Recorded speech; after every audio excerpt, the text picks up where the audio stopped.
Hey guys अस्सलाम वालेकुम। कैसे हैं आप लोग? आई होप आप लोग बिल्कुल ठीक होंगे। Welcome back to my channel. आज हम डिस्कस करने वाले हैं कि वो कौन कौन से फैक्टर्स हैं जो कि एंजाइम्स की एक्टिविटी पे अफ़ेक्ट कर रहे होते हैं, मतलब किस तरह से असरअंदाज हो रहे होते हैं। कौन कौन से फैक्टर्स हैं जो कि हमारे जो एंजाइम्स हैं उनकी एक्टिविटी को या तो डिक्रीज़ कर रहे होते हैं या इंक्रीज़ कर रहे होते हैं या कम्प्लीटली ज़ीरो कर रहे होते हैं। और वो इन फैक्टर्स को पढ़ने के बाद हमें इन चीज़ों का अंदाज़ा हो जाएगा कि हमारे पास जो एंजाइम्स हैं उनके लिए कौन से ऑप्टिमम कंडीशंस हैं जिसमें वो अपनी मैक्सिमम एक्टिविटी को परफॉर्म कर सकते हैं, अपनी मैक्सिमम प्रोडक्ट को प्रोड्यूस कर सकते हैं। ठीक है जी।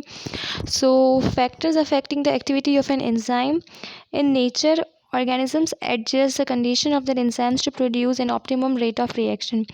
अच्छा जी, organisms क्या होते हैं, उनको क्या किया जाता है, ऐसी कंडीशन में रखा जाता है कि वो क्या कर सकते हैं, एंजाइम्स क्या कर सकते हैं, प्रोड्यूस कर सकते हैं ऐसा ऑप्टिमम रेट ऑफ रिएक्शन। मतलब कि जो रेट ऑफ रिएक्शन है, मतलब जो केमिकल रिएक्शंस, जो बायोकेमिकल रिएक्शंस ह्यूमन बॉडी की अंदर हो रहे होते हैं, वो क्या हो रही होती है, उनकी जो रेट होती है, मतलब उनकी जो रफ्तार होती है, वो क्या रहे, ऑप्टिमम रहे। मतलब कि वो अपनी मैक्सिमम प्रोडक्ट को परफॉर्म कर सके या अपनी मैक्सिमम एक्टिविटी को शो कर सके। तो where necessary they may have enzymes which are adopted to function well in extreme condition where they live. तो मैंने आपसे कहा था कि बॉडी के लिए हमारा जो अपना बॉडी का जो टेम्परेचर होता है या प्रेशर होता है वो हमारे लिए ठीक नहीं होता है, मतलब कि मैक्सिमम एक्टिविटी परफॉर्म करवाने के लिए प्रॉपर नहीं होता है। तो इसलिए क्या हो रहा होता है, एंजाइम्स उसके साथ फैसिलिटेशंस प्रोवाइड कर रहे होते हैं, उनको हेल्प आउट कर रहे होते हैं ताकि वो अपनी मैक्सिमम एक्टिविटी को क्या कर सकें, परफॉर्म कर सकें और रेट ऑफ रिएक्शंस फास्ट हो सकें। तो हमने ये भी डिस्कस किया था कि रेट ऑफ रिएक्शंस फास्ट कैसे होंगे, जब एक्टिवेशन एनर्जी कम हो जाएगी। ठीक है। तो सबसे पहले हम यहाँ पे ये चीज़ें पढ़ रहे हैं कि कौन कौन सी चीज़ें इफ़ेक्ट कर रही हैं। तो सबसे पहले मैंने कल भी आप लोगों को इनका थोड़ा सा बेसिक बताया था कि सबस्ट्रेट की जो कंसनट्रेशन होती है वो इफ़ेक्ट कर रही होती है। सेकंड जो होता है वो टेम्परेचर, इसकी वजह से एंजाइम की एक्टिविटी पे चेंजेस आ रही होती हैं। और थर्ड वन हमारे पास होती है पीएच। ये मैं आप लोगों को फर्स्ट लेक्चर से बता रही हूँ इस चैप्टर में। ठीक है। तो सबस्ट्रेट कंसनट्रेशन सबसे पहले स्टार्ट करते हैं। So it has been shown experimentally that if the amount of an enzyme is kept constant and the substrate concentration is then gradually increased, the reaction velocity will increase until it reaches a maximum, after which further increase in the substrate concentration produces no significant change in the reaction rate। ये paragraph थोड़ा सा critical, थोड़ा सा मुश्किल लिखा हुआ है। मैं आपको इसको बहुत आसान करके समझाती हूँ। मैं यहाँ पर एक प्लेन पेज इसमें ऐड कर देती हूँ ताकि मैं आपको समझा सकूँ। ये आ गया हमारे पास पेज। ठीक है जी। ये हमारे पास एक एंजाइम है। ठीक है। ये हमारे पास एक एंजाइम है। ठीक है। ये भी एक एंजाइम है,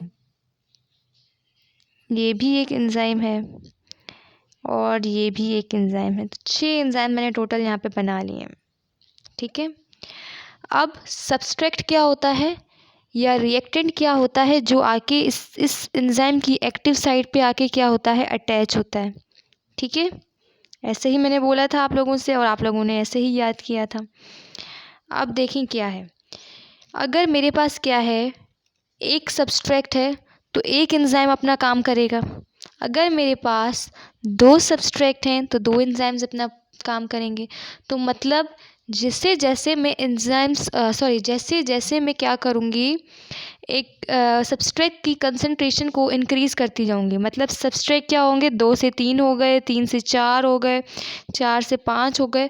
तो क्या हो जाएंगे, उतने ज़्यादा एंजाइम्स जो होंगे वो एक्टिव हो जाएंगे और एक्टिव होने की वजह से वो क्या करेंगे, रेट ऑफ रिएक्शन को इंक्रीज़ करवाएंगे। ठीक है। तो अगर हमारे पास कहा जा रहा है कि मैं अगर एंजाइम्स की कंसंट्रेशन कांस्टेंट रखूं, मैंने बोला है कि एंजाइम्स 6 हैं मेरे पास और मैं सबस्ट्रेट की कंसंट्रेशन को इंक्रीज़ करती जाऊँ, पहले 1, फिर 2, फिर 3, फिर 4, फिर 5, फिर 6। ठीक है। फिर लास्ट अगर मैं छठा भी यहाँ पे ले आती हूँ तो क्या होगा, पहले तो क्या होता जाएगा, हमारे पास जो रेट ऑफ रिएक्शंस होंगे वो इंक्रीज़ होते जाएंगे। लेकिन अब अगर मेरे पास क्या है, सारे एंजाइम जितने भी थे वो सारे भर चुके हैं। अब सब्सट्रैक्ट इन एंजाइम पे अटैच नहीं हो सकता है क्योंकि हर सब्सट्रैक्ट को एक स्पेसिफिक एंजाइम चाहिए होता है अटैच होने के लिए। ठीक है। और ये हमने पढ़ा था कि ये जो बिल्कुल इसकी मैं थोड़ा सा ग्रीन से दिखा देती हूँ, ये इसकी एक्टिव साइट होती है। ठीक है। ये इसकी एक्टिव साइट होती है। इसको वापस से रिमूव कर देते हैं। तो बताने का मकसद ये है आप लोगों को कि जैसे जैसे अगर मैंने एंजाइम्स का अमाउंट कांस्टेंट रखा और मैंने क्या किया, सबस्ट्रेट की कंसंट्रेशन को इंक्रीज़ करना शुरू किया, तो पहले तो रेट ऑफ रिएक्शन जो होगा वो इंक्रीज़ होना शुरू हो जाएगा। लेकिन एक वक्त ऐसा आएगा कि अब अगर मैं सबस्ट्रेट की कंसंट्रेशन को इंक्रीज़ भी करती हूँ, अब अगर मेरे पास ये कुछ सबस्ट्रेट्स यहाँ पे पड़े हुए भी हैं डिफरेंट डिफरेंट शेप्स के, तो ये मुझे कोई भी चेंज नहीं लेकर आ सकते रिएक्शंस के अंदर, क्योंकि हमारे पास एंजाइम ही नहीं है। जितने एंजाइम्स थे वो सारे फिल्ड हो गए हैं। तो अब एंजाइम की सबस्ट्रेट की कंसंट्रेशन बढ़ाने से रेट ऑफ रिएक्शन पर कोई भी इफ़ेक्ट नहीं पड़ने वाला, वाज़ह कोई भी इफ़ेक्ट नहीं पड़ेगा। तो इन अदर वर्ड्स, अगर इसी बात को दूसरे वर्ड्स में यहाँ पे लिखा हुआ है कि the enzyme molecules are saturated with substrate, मतलब कि जितने सबस्ट्रेट के मॉलिक्यूल्स हैं उतने ही एंजाइम के मॉलिक्यूल होने चाहिए, तब तक ही रिएक्शन का जो रेट होगा वो इंक्रीज़ होगा। The excess substrate molecules cannot react until the substrate already bound to an enzyme has reacted and then released or been released without reacting। तो हमने बोला कि अब तब तक हमारा जो सबस्ट्रेट है या जो रिएक्टेंट है वो तब तक एंजाइम के साथ अटैच नहीं हो सकता जब तक एक एंजाइम अपनी जगह छोड़ के ना जाए। और उसके लिए भी ज़रूरी है कि जो सबस्ट्रेट आया है वो उस एंजाइम की एक्टिव साइट पे अटैच होने के लिए उसका शेप सेम होना चाहिए, कॉम्प्लीमेंट्री होना चाहिए, ताकि वो इसके साथ अटैच हो सके, रिएक्ट कर सके। ठीक है, तो अब क्या आएगा ये देखें, ये हमारे पास ग्राफ है, ये हमारे पास वाई एक्सिस होती है, ये हमारे पास एक्स एक्सिस होती है। यहाँ पर हमने लिखा है कि सबस्ट्रेट की कंसंट्रेशन, यहाँ पर है रेट ऑफ रिएक्शन। ठीक है, तो अब मैंने क्या किया, जैसे जैसे इसको मैं आपको दिखाती हूँ, ब्लू से दिखाती हूँ। ठीक है, अब जैसे जैसे सबस्ट्रेट की कंसंट्रेशन बढ़ती जा रही है आप देखेंगे रेट ऑफ रिएक्शन भी क्या हो रहा है, इंक्रीज़ होता जा रहा है। लेकिन यहाँ पर ये एक वो पॉइंट है जहाँ पर ये क्रॉस लगा हुआ है या एक्स लिखा हुआ है, ये वो पॉइंट है जहाँ पर जितने एंजाइम्स थे उन पे सारे के सारे सबस्ट्रेट अटैच हो चुके हैं। अब अगर मैं सबस्ट्रेट की कंसंट्रेशन बढ़ा भी रही हूँ तो क्या हो रहा है, कुछ भी नहीं हो रहा, रेट ऑफ रिएक्शन क्या है, सेम हो जा रहा है। ये ग्राफ सीधा हो गया है, अब और ऊपर नहीं जा रहा है या और नीचे नहीं आ रहा है, ये स्ट्रेट जा रहा है क्योंकि इसमें कोई चेंज ही नहीं आ रहा है। तो सबस्ट्रेट की कंसंट्रेशन पे किस तरह से इफ़ेक्ट हो रही होती है एंजाइम पर, ये आज हमने डिस्कस किया। ठीक है, इसके बाद है temperature. The protein nature of enzymes makes them extremely sensitive to thermal changes. मैंने आपको बताया था कि एंजाइम्स जो होते हैं वो प्रोटीन से बने हुए होते हैं, तो एंजाइम्स की नेचर कैसी होती है, प्रोटीनियस। तो इसलिए ये क्या होते हैं, टेम्परेचर में अगर थोड़ी सी माइनर भी चेंज आती है तो इनकी एक्टिविटी डिफरेंट हो जाती है। तो enzyme activity occurs within a narrow range of temperatures compare to the ordinary chemical reactions. अच्छा, अगर नैरो चेंज भी आएगा टेम्परेचर के अंदर तो केमिकल रिएक्शन के अंदर काफ़ी फ़र्क आ जाता है उसके रेट पर। ठीक है, तो enzyme catalyzes by randomly colliding with substrate molecules, increasing temperature and increasing collisions which also increases the rate of reaction। क्या है कि एंजाइम क्या कर रहा होता है, कैटलाइज कर रहा होता है, मतलब कि स्पीड अप कर रहा होता है रिएक्शंस को। कैसे, by colliding with substrate molecules, मतलब कि वो टकराता है किसके साथ जाके, सबस्ट्रेट के मॉलिक्यूल के साथ। वो सबस्ट्रेट क्या करेगा, अगर उसके कॉम्प्लीमेंट्री होगा तो उसकी एक्टिव साइड पे जाके अटैच हो जाएगा। इसकी वजह से क्या हो जाएगा, टेम्परेचर इंक्रीज हो जाएगा। ठीक है, एंड इंक्रीज कोलिजन्स विथ, मतलब कि टकराएगा, बार बार एक चीज़ टकराएगी। फॉर एग्जांपल आपके पास एक बॉल है, आप उसको मारते हो दीवार पे, वो वापस नीचे आएगी, फिर यहाँ जाके लगेगी, वहाँ जाके लगेगी। तो ये उसके अंदर जो कोलिजन्स आ रहे हैं वो बार बार आ रहे हैं, जिसकी वजह से जो रिएक्शन का जो रेट होगा कहीं ना कहीं तो फिट हो ही जाएगा ना आखिरकार, वो किसी ना किसी सबस्ट्रेट के साथ। तो इस वजह से क्या होगा, वो रेट ऑफ रिएक्शन हमारे पास इंक्रीज़ करेगा, तो फॉर्मिंग मोर प्रोडक्ट, जिसकी वजह से हमारे पास प्रोडक्ट भी ज़्यादा बनेगी। रेट ऑफ रिएक्शन ज़्यादा होगा तो प्रोडक्ट ज़्यादा बनेगी। However increasing temperature also increases the vibrations and structure of an enzyme is lost. अब जैसे जैसे टेम्परेचर का हम बढ़ाते जाएंगे, टेम्परेचर इंक्रीज़ होता जाएगा, तो वो क्या करेगा, एंजाइम का स्ट्रक्चर ख़राब कर देगा। अगर एंजाइम का स्ट्रक्चर ख़राब हो गया, जैसे हम कहते हैं एंजाइम के स्ट्रक्चर ख़राब हो जाए, तो उसके लिए वर्ड यूज़ की जाता है डीनेचर एंजाइम।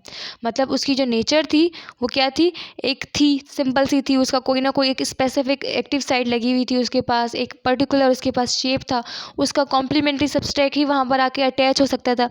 अब उसका शेप बिगड़ गया, वो डीनेचर हो चुका है। किसकी वजह से हो चुका है, क्योंकि टेम्परेचर हमने बहुत बढ़ा दिया, उसका स्ट्रक्चर ही डिफरेंट हो गया। So these changes decreases the rate of reaction या एक्शन, या फिर पूरी तरह से वो कम्प्लीटली सीज हो जाती है उसकी एक्टिविटी। तो मैंने क्या बोला कि अगर हमारे पास क्या है टेम्परेचर, हम क्या करेंगे, कोलिजन्स इंक्रीज़ होंगे तो टेम्परेचर इंक्रीज़ होगा, जिसकी वजह से रेट ऑफ रिएक्शन इंक्रीज़ होगा और एंड में प्रोडक्ट भी ज़्यादा बनेगी। लेकिन अगर हमारा टेम्परेचर इंक्रीज़ करते जाएंगे तो ये क्या हो रहा होता है, इसकी वजह से एंजाइम्स की जो एक्टिव साइट होती हैं उनका शेप चेंज हो जाता है। शेप चेंज हो जाएगा तो वहाँ पे सब्सट्रेट आके अटैच नहीं हो पाएगा तो वो रिएक्शन ही नहीं परफॉर्म होगा सही से। जब वो स्पीडअप ही नहीं करेगा, एंजाइम अपना काम ही नहीं करेगा तो रिएक्शन स्पीडअप नहीं होगा तो क्या हो जाएगा, हमारे पास जो प्रोडक्ट होगी वो कम बनेगी। तो इनडायरेक्टली हमारे पास जो रिएक्शन क्या है वो स्लो हो जाएगा। रिएक्शन स्लो हो जाएगा तो मतलब कि हमारे पास क्या है कि एंजाइम्स ने, टेम्परेचर ने क्या किया, एंजाइम की एक्टिविटी पे इफेक्ट किया। कैसे इफेक्ट किया, उसकी एक्टिविटी को या तो कम कर दिया या पूरी तरह से ख़त्म कर दिया।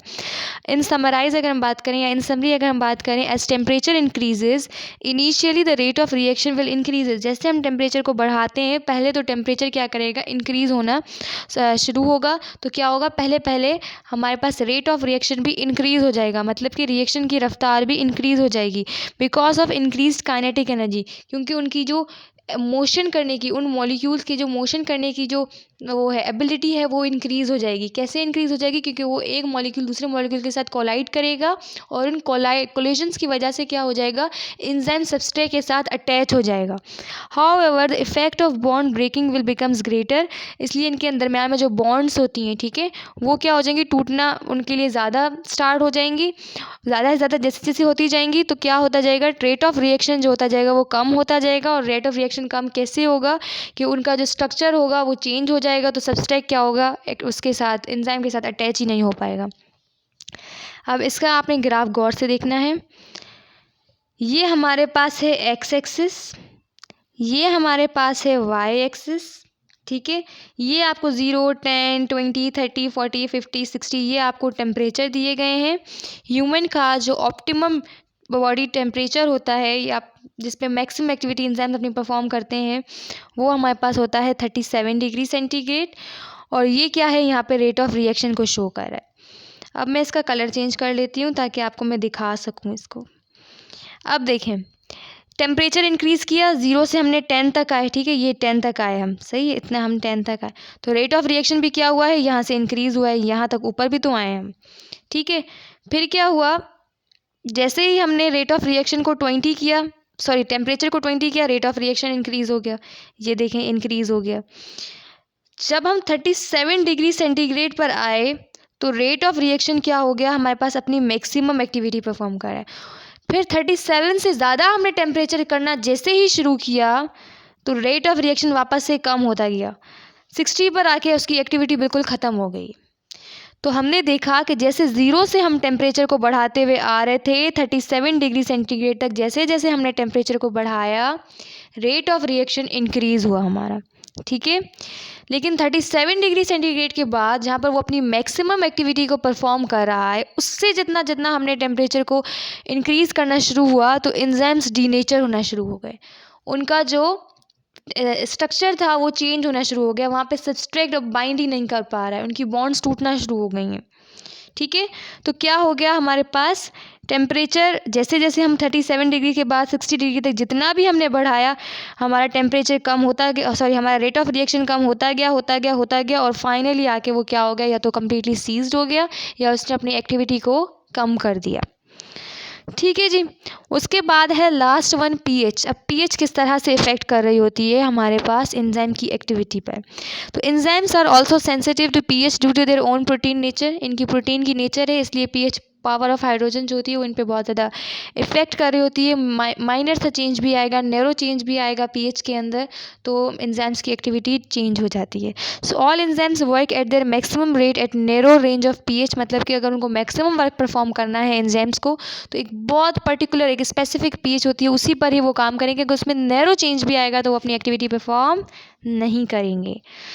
The point where enzyme is most active is known as optimum pH. तो ये मैं आपको पहले ही बता रही हूँ कि वो पॉइंट जहाँ पर एंजाइम अपनी मैक्सिमम एक्टिविटी को शो कर रहा होता है या सबसे ज़्यादा जब एक्टिव होता है उसे हम ऑप्टिमम पीएच, ऑप्टिमम टेम्परेचर यही कहते हैं, ठीक है जी। तो अब पीएच की बात हो रही है इसलिए पीएच का टर्म यूज़ हुआ है। तो अब आपने याद रखनी होगी कि कौन कौन से चीज़ों की कितनी कितनी पीएच होती है। जैसे फॉर एग्जाम्पल पेप्सिन जो होता है ना, ये हमारे पास क्या है, वर्क एट पेप्सिन हमारे पास क्या है, हमारे पास एक एंजाइम है, ठीक है। ये वर्क करता है कहाँ पे, लो पीएच पर, बहुत कम पीएच पर वर्क करता है। और इसकी पीएच कितनी है, क्योंकि ये हाईली एसिडिक होता है। और इसकी पीएच कितनी है, इसकी पीएच होती है आई थिंक 1.4 होती है इसकी। Pepsin work at A low pH, it is highly acidic.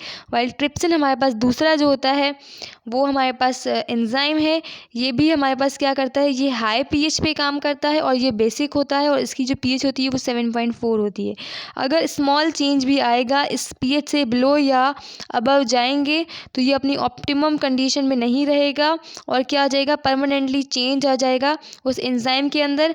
उसकी जो बॉन्ड्स होंगी वो फिर से बनना शुरू हो जाएंगी और क्या हो जाएगा, एक्सट्रीम चेंज अगर आता है पीएच के अंदर तो वो एंजाइम्स को डीनेचर कर देगा और वो अपना फंक्शन क्या हो जाएगा, परफॉर्म ही नहीं कर सकेगा। तो मैंने आपसे कहा यहाँ पे दो एंजाइम्स का जिक्र किया गया है, एक पेप्सिन एंड एक ट्रिप्सिन, ठीक है। तो पेप्सिन एंड ट्रिप्सिन हमारे पास दो एंजाइम्स हैं, इसमें से जो पेप्सिन होता है वो हाईली एसिडिक होता है, ठीक है। और हमारे पास जो ट्रिप्सिन होता है ये हमारे पास बेसिक होता है, मतलब कि ये फीका होता है, आप ऐसे समझ सकते हैं, ठीक है। तो हमारे पास एक इंडिकेटर की कंप्लीट वो होती है, 1 से लेकर 14 तक हमारे पास स्केल होता है। उसके अंदर हम डिस्कस करते हैं कि 7 पर न्यूट्रल है, 7 से नीचे जितने भी होते हैं वो हमारे पास क्या होते हैं, वो एसिडिक होते हैं। 7 से ऊपर जितने भी होते हैं वो हमारे पास बेसिक होते हैं, तो ये उसी में से लिए गए हैं। तो हमारे पास पेप्सिन की जो ऑप्टिमम पीएच होती है वो 1.4 होती है, इसी तरह से ट्रिप्सिन की जो होती है वो 7.4 होती है। अगर इनके अंदर नैरो चेंज आएगा, थोड़ा सा भी चेंज आएगा तो ये अपनी ऑप्टिमम कंडीशन से हट जाएंगे और मैक्सिमम एक्टिविटी को परफॉर्म नहीं करेंगे। लेकिन अगर ज़्यादा चेंज आता है इनकी पीएच के अंदर तो क्या हो जाएगा, तो इनका स्ट्रक्चर ख़राब हो जाएगा अगेन, और फिर सब्सट्रैक्ट इनकी एक्टिव साइड पर बाइंड नहीं हो सकेगा। बॉन्ड्स जो होंगी वो फिर से दूसरी बनना शुरू हो जाएंगी दूसरों के साथ, अब वो फिर ठीक से जो है वो परफॉर्म नहीं कर सकेंगे। सिंपल सी बात यही है कि वो ठीक से परफॉर्म नहीं कर सकेंगे, इसलिए उनका जो फंक्शन होगा वो लूज़ हो जाएगा। अब मैं आपको इसका ग्राफ समझा देती हूँ। ये हमारे पास आ गई एक्स एक्सिस, ये हमारे पास आ गई वाई एक्सिस। यहाँ पे आपको दिखाया जाएगा कि पीएच इंक्रीज़ होने से क्या हो रहा है, यहाँ पे आपको रेट दिखाया जाएगा कि रफ्तार रिएक्शन की कितनी बढ़ रही है। तो आपने देखा जैसे जैसे हम क्या कर रहे हैं, पीएच इंक्रीज़ करते जा रहे हैं, रेट ऑफ रिएक्शन क्या हो रहा है, इंक्रीज़ होता जा रहा है, होता जा रहा है, होता जा रहा है। कब तक हो रहा है, जब तक वो पीएच अपनी ऑप्टिमम पीएच तक नहीं पहुंच जाता, मतलब अपनी ऑप्टिमम कंडीशन तक नहीं पहुंच जाता, जहाँ पर वो अपनी मैक्सिमम एक्टिविटी को परफॉर्म करता है। इस तरह हर एंजाइम की पीएच डिफरेंट होती है, ठीक है। तो जब वो वहाँ पे पहुँचेगा अपनी मैक्सिमम एक्टिविटी को परफॉर्म करेगा। अगर आप उससे भी ज़्यादा उस पीएच को बढ़ाते जाएंगे तो क्या होता जाएगा, रेट ऑफ रिएक्शन डिक्रीज़ होता जाएगा। आपको दिख रहा होगा नीचे की तरफ आ रहा है तो ये डिक्रीज़ होता जाएगा, ये ऊपर की तरफ जा रहा था तो ये इंक्रीज़ हो रहा था। यहाँ पर ये क्या है, अपनी मैक्सिमम एक्टिविटी को परफॉर्म कर रहा है, मतलब ये इसके लिए ऑप्टिमम पीएच है, ठीक है जी। So this was all about factors affecting the activity of an enzyme. तो ये हमारे पास कुछ फैक्टर्स थे जो कि हमारे पास एंजाइम की एक्टिविटी पे अफेक्ट कर रहे थे, जिसमें बस सब्सट्रेट की कंसंट्रेशन थी, टेम्परेचर था, पीएच था। मैंने कोशिश की इसको डिटेल में आप लोगों को समझाऊं, ग्राफ्स को भी समझाऊं। आई होप आप लोगों को ये समझ आया होगा लेक्चर। अगर आपको वीडियो पसंद आई हो तो प्लीज़ से लाइक करें, कमेंट्स में अपना क्वेश्चन पूछें, जो भी आपका रिलेटेड है, आप टॉपिक से रिलेटेड या फिर किसी भी चीज़ से रिलेटेड आप लोग पूछ सकते हैं, ठीक है जी। इसके अलावा मैं ये कहना चाहूँगी कि इस वीडियो को कम से कम 3 फ्रेंड्स के साथ शेयर करें और अभी वो खोल के इस टॉपिक को पहले खुद से पढ़ें, फिर इसको समझने की कोशिश करें कि अब आपको समझ में कितना आया है, नोट्स बनाएं। अपना बहुत सारा ख्याल रखें, डिस्क्रिप्शन को ज़रूर चेक करें, इंस्टाग्राम पे फॉलो करें मुझे, और इसके अलावा फेसबुक पे मेरे 2 ग्रुप्स हैं, उनको ज्वाइन कर लें, पेज को भी लाइक कर लें फेसबुक वाले। अपना आप लोगों ने साथ साथ बहुत सारा ख्याल रखना है। Career counselling, first year, inter या फिर मैट्रिक से रिलेटेड आपको वीडियोस चाहिए हो तो उनकी लिंक्स आपको डिस्क्रिप्शन मिल जाएंगी। अपना बहुत सारा ख्याल रखिएगा, दुआ में याद रखिएगा, एंड थैंक्स फॉर वॉचिंग। अल्लाह हाफिज़।